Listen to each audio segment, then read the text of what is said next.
की पीठ नहीं लगने दी। मैं आपका फिर धन्यवाद करता हूँ और आपको प्रणाम करता हूँ।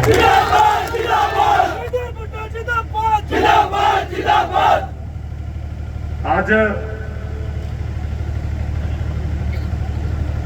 प्रदेश अध्यक्ष जी और उनके साथ भाई अनुराग ठाकुर जी हमें आशीर्वाद देने के लिए हमारे विधानसभा में आए हैं। आपके आशीर्वाद से कांग्रेस पार्टी में मुझे 14 महीने का कार्यकाल करने का मौका मिला। वैसे तो मैं 18 वर्ष भारतीय जनता पार्टी का कार्यकर्ता रहा हूं। किसी कारणवश वहां गया और वहां आपका इतना प्यार स्नेह मिला कि आपने मुझे यहां से एमएलए बनाया। उस 14 महीने के कार्यकाल में मैंने प्रयास किया कि सबको साथ लेके चलूं, ईमानदारी से काम करें, विकास के मामले में जो कुछ हम कर सके, जो कुछ हुआ वो विधायक निधि के माध्यम से हुआ। दूसरा तरफ जो 14 महीने ये सरकार जिसके साथ मुझे काम करने का मौका मिला,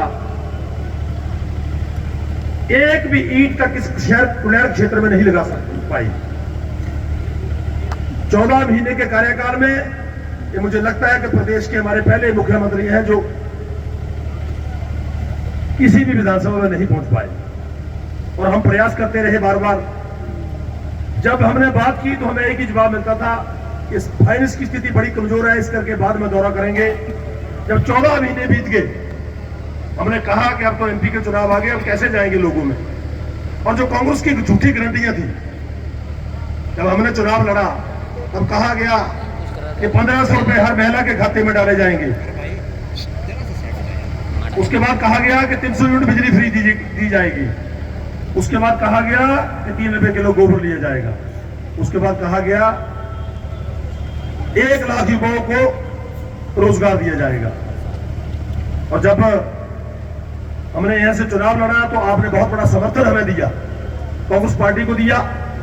मैंने कई बार कहा कि जब जब भारतीय जनता पार्टी की सरकारें आई तो सिर्फ एक ही काम हुआ, विकास का काम। और पूर्व में जयराम जी की सरकार रही,